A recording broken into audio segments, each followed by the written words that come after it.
Hello guys and welcome to the 5th round of UZ Chess Cup 2026. What a day! We have a World Cup beginning today. Let me know who you're supporting and who do you think is gonna win? I mean, I have my own favorites. I mean, of course, it's like always obvious responses like Spain and France. But let me know. Maybe Portugal, maybe Argentina is going to back, so let me know. But we go back to chess where Shamsiddin Vokhidov managed to get another win, and this time against Ian Nepomniachtchi. It's his third win in a row. Let's see what happens. So we have Nidorf. So if you watched my recaps, if you didn't, Jan played knight c6 in all of his games against Hans Niemann and went for Rasalimo. This time he goes for Nidorf, which is interesting. And Shamsiddin doesn't go for main d4 lines, he plays bishop b5. So there are two approaches. There is bishop d7, which is more simplifying. I actually spent a lot of time playing it myself with black. But at some point I was like, the positions are too dry. It's getting very easy for white to play, so why not play knight d7? You kinda keep the tension. If bishop d7, you get two bishops advantage, so it's good. And now d4 takes, knight f6. So in case of knight e4, it can be played, but after rook e1, there is huge initiative for white. Now knight d6 is coming with a checkmate, so you gotta protect from it. We have g6, rook e1, bishop g7, bishop goes back, all common stuff, bishop e3, and now d5, e5. So d5 is a bad move. And I'm actually surprised that Jan plays d5, because, I mean, if you allow e5, you gotta know how to play afterwards. And let's say, I've never seen d5 played in this position, at least not right now. It kind of makes sense to try to take the middle of the board. Yeah, it would make sense if, let's say, white had to recapture, because now, yes, black are doing fantastic, hitting the bishop is activated, they're doing fine, but when you get an opportunity to play d5 and then e5, without this pawn being taken, it's usually good. So knight goes to 8, I mean, you can kind of sense that something is not going good. And now it's just simple f4, protect. Yes, you gave up e4 square, but it doesn't really matter. f6, knight f3, b6, knight c3, this pawn is under attack, knight c7, h3, bishop b7 takes, and now f5. So f5 is an absolutely brilliant move in my opinion, just because you don't let black to play f5 at some point and activate their bishop from g7, and you play f5 yourself to kind of tell, okay buddy, your bishop is just like piece of piece of something. So f5 and king d7 is played, and now b4. Shamsiddin is playing an extremely interesting game. So knight a6 takes, and now a3. Again, f5 would be possible in some lines. Knight b8, rook d1, bishop c4. Now, obviously using the pin. Knight d5 takes, and now knight d5 taking the extra pawn. And we transpose to the following endgame where, yes, white are up a pawn, but at the same time, Jan gets some activity. So rook f6 goes back, rook d2, rook d3, b5, takes, and now king f2.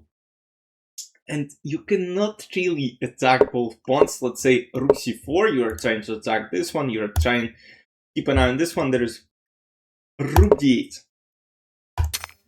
And then king f1, and apparently white are having a very good position. So instead we have bishop e7, and now rook hits, g3 takes, and we transpose to the following endgame, which is unfortunately just lost for black. So rook f6 is played, and now there are a lot of approaches, but Shamsiddin chooses the most practical one, just to take play c4, and Jan simply resigned because this pawn is gonna be taken. It's not going to promote. There are two passed pawns on b and c file. And absolute brilliant game by Shamsiddin. And we go to the game between Shakhriyar Mamedyarov and Mukhiddin Madaminov. Mukhiddin hasn't done a single draw in this event. So he won the first 2 games, then he lost the next 2 games, and now he's playing Shakhriyar. D4 knight f6, c4 a6, we have again Queen's Gambit positions, Rogozin defense, knight c6, e3, castle, queen c2. You know what's interesting? When I was younger and was studying a lot of theory, I played Rogozin myself, and I believe the most games I saw in this line were played by Shakhriyar. Maybe I'm wrong, but yeah, because I mean, obviously Shakhriyar played a lot back then, and you could kind of study all the openings by looking at this top league games. Yeah, because I remember studying a lot of games when I was younger. Now I'm not doing this. Now there are like chess courses and whatnot. So e4. And Shakhriyar got a very good position from the opening, in my opinion. So e5, takes, and now king d4, hitting c5 and hitting e5. And after b4, bishop e6, rook e1, black cannot take on e5 because of bishop h7 and white wins a queen. And it's not really clear how you're gonna take the pawn back. So takes. Now, okay, I mean, you gotta understand what is happening. So why have a better center? Again, this pawn cannot be taken. They're taken on a2 in next couple of moves. Queen a2 immediately is not a good move, just because rook e7. So let's say rook e7, queen e1. So there's still some attack. So queen e3. Queen e3 protects the bishop, and now this rook gotta go somewhere, or doesn't necessarily have to go, but we're going to take the pawn on a2 at some point. So h3, bishop c5, bishop f4, bishop d4, small reroute. I can send some ideas of potentially c5, and then queen a2, and suddenly you get a lot of pressure on f2 pawn, queen c6, queen a2. This is under attack, and rook a3 again under attack, trying to exploit the pin on this diagonal this way, and now rook c3, and look what Mukhiddin plays. Ba-boom! What a freaking move, man. Now, the idea is that bishop d5 is coming up next. If g takes f3, bishop d5, queen d4, bishop b7, and, it's basically equal. In case of queen f3, same thing, bishop d5, and you can play, queen d3, king d3, bishop f2 takes, bishop b7. I'm wondering if some e6 at some point, and that's gotta be calculated, and trying to play bishop d4, queen g3, of course, not on the next move, because there's checkmate ideas. But okay, we have queen d4, so queen takes the bishop, now rook goes back, this, queen c2, and now, can you imagine, this position is absolutely equal, rook c8. So, queen starts having problems. So, rook a1, rook d3, now queen gotta go somewhere, queen b4 is passed according to computer, queen f4 is played. And now it turns out that after queen f4 and rook c4, look, queen has no squares to go to. So rook a2 is played. Now, how do you keep the threats on this queen? So you play queen d1. Okay, rook a1 back, and I'm not sure why Shakhriyar decided not to continue with the rook a2, because he played this rook 7 a2. I'm actually wondering, let's say queen d1, rook a1, computer says queen h5, and now this queen is still trapped. Like, it has no squares to go to. I'm not sure.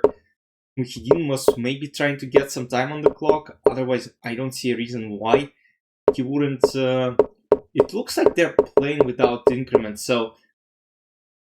But they should be playing with increment, so I'm not sure. Maybe it's after move 40, or like you can let me know in the comments, because I'm kind of confused. Like, let's say why Shakhriyar doesn't play this to try and potentially get a repetition. Of course, I mean, Mukhiddin's gonna go queen h5. Like, I have no concerns in that. But still, I mean, rook 7 a2, and now king b3, this, king b4, and suddenly he resigned. Let's say he continues rook a4, there is simple rook f4, and now he takes back and wins. And there is no way to save the queen, so Mr. Shakhriyar resigned. And as far as standings go, Shamsiddin 3 wins in a row. He's in the first place. Arjun Nodirbek and Mukhiddin with 3 points, tied for the second. Then Nodirbek and Kupov Hans with 2.5. And we have Nicholas Sador, Ian Nepomniachtchi, and Shakhriyar Mamedyarov at 2 points each. And Vidit is still in the last place. So yeah, it's gonna be an exciting event. Like there are still 4 rounds left to play. We're half point through the tournament, and it's only gonna be more exciting each round. Jan is playing Arjun in the next round. Hans plays Nodirbek. Mukhiddin plays Vidit. That's going to be an interesting one. Mukhiddin might potentially take the game with white, considering that Vidit is not playing quite well. Nicholas plays Shakhriyar.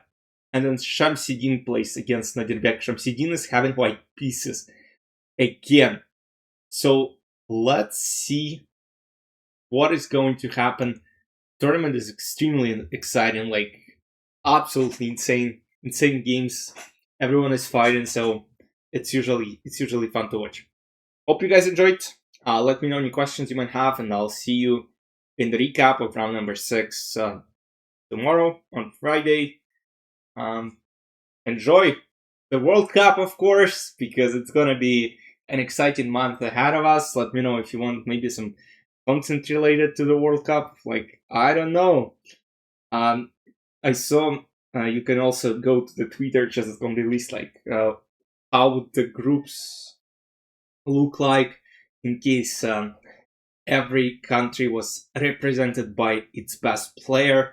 And obviously there are some like very interesting groups, very interesting players. In one group, I believe, because Norway and France are playing in the same group, it's Magnus, Alireza, so it's like, it's funny to watch. Alright guys, hope you enjoyed. Again, I know I said it. See you soon. Bye bye.